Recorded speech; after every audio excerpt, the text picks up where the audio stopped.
I'm someone who has deeply worked with AI agents a lot. Like I worked at small scale voice AI agents to large scale enterprise workflows, so I definitely understand the kind of processes and the problems that come into the picture. And usually, unlike SaaS, it works in a very different way. You are usually three levels of AI adoption: user level, then the agent level, then it's the process level.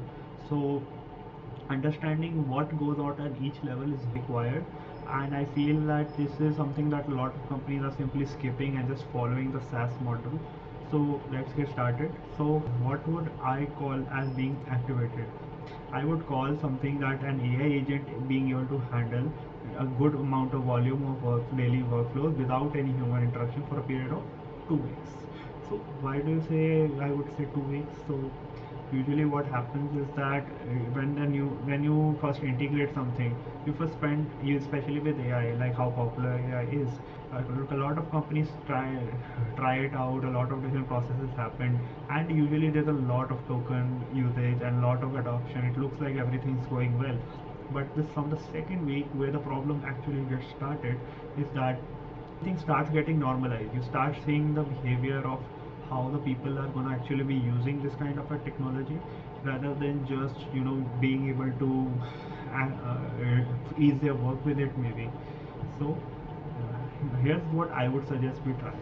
First, when a user was onboarded, what was their plan type and what was their onboarding channel. So this basically helps us understand that you, what kind of a user we have onboarded, what is the kind of plan they are on, and what from what source they were from. So where they have coming from. Then the systems. What kind of systems are we connecting? Is it support ticket chat, something like that? Is it something like patient history, call, automatic calling? What is the connection status of that kind of thing? And what are the items which are involved in it, which are synced or unsynced? Then it comes the agent which is going to be working on top of these systems. What is the workflow that they are going to be working on and when it was configured at. Then the observation is going to be doing. Then what is the kind of events that an agent is going to see, how many observations are there going to be inside of such events, and second, whether the value is being delivered or not. So this is, I feel, the really core thing, whether AI agent is actually being able to deliver something or not. Is it getting overridden? Is it getting easy? Is it getting failures rate a lot? And what is the issue? Then it is the final reading which is going to be showing whether it is effective or not. Is the what is the agent ID? For how many days it was active? How many consecutive weeks its usage was done? And what was is the overall status? Which is basically the three levels that I said: user, agent, and process. So where I feel the actual leak is kind of spread out across three things. First is the activation gap, like they mentioned. The agent is not getting the opportunity to basically kind of self reinforce its learning. It's not initially, there's usually stuff which is more human readable. There's a lot of different things. Agents need some time to adapt to the resource and understand how it's actually needed. What does it need to do? How does it need to process? Second is, I would say, capability. It can be ranged across context, its existing workflow processes, and the definitions which people have defined, people have developed in the solution. Next comes trust gap. So usually with AI is that people are often see something like getting a huge legal case because AI is not doing something wrong, or just having not some trust in the technology of role, kind of like due to some sci-fi movie or not. So what people do, they don't give AI the opportunity to work. They kind of override its tasks. They kind of limit it from doing it what it's supposed to do. So that's where the first trust gap actually shows up. And finally, in the funnel, the leak is identified at these levels. So user is going perfectly onboarded, there's the systems are properly being connected, agent is getting enabled, but the issue is coming when the agent is actually performing and it is actually delivering value. The agent is not getting the opportunity, not getting the right tool set, and it's not, there is no proper tracking as to it whether it's actually getting the opportunity or not, how many times getting over it and how many times is it failing. So how I would suggest to solve this kind of an issue is that first we segregate each practices into two segments. Right now everything is treated the same.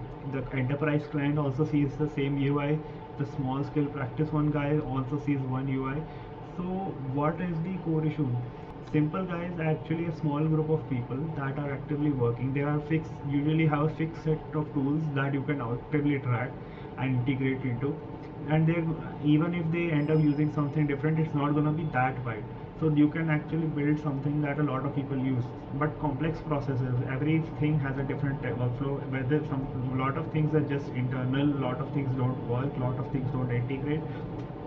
So you kind of need a forward deployed engineer or something like that, that to help set up and have a context for themselves and the AI agent to see what would actually work, understanding the processes before actually giving them, kind of going through a proof of concept stage before the actual project actually is available. People don't understand AI needs to be very personalized with a workflow. It is not like a SaaS that is just tracking or doing some basic metadata. It is actually actively taking decisions. It is part of the people. It helps how coders are using Cloud Code Night Round, that kind of a thing. We need to build agents that integrate into people's existing workflow and how they think, how they work at a better level, especially for our complex clients, because they are willing to pay for it. They want the accuracy. We cannot just sell him a demo video or a demo vibe coded demo that barely works. So finishing off things here, in this case, we are not going to be over engineering the model. We are not going to build another model or a new multi-layer agent system, multi-layer scoring system, sorry. When it comes to adoption, our core goal is to ensure that people are getting it. We are not training model was reaching some kind of a benchmark, being able to do certain things on their own, but how to get people to understand this kind of thing is a totally different ball game. So that I would focus more on the harness than the model. Also, I would not optimize for like SaaS businesses do, like how many times did you use this AI, how many checklists did you finish, and something pushy things that kind of people do to kind of ensure that people get engaged. But we are talking about B2B practices here, people who are using it to just ease up their business so they can place their headaches somewhere else. These are not consumers. So that's all from my side. Happy to discuss this. Thank you.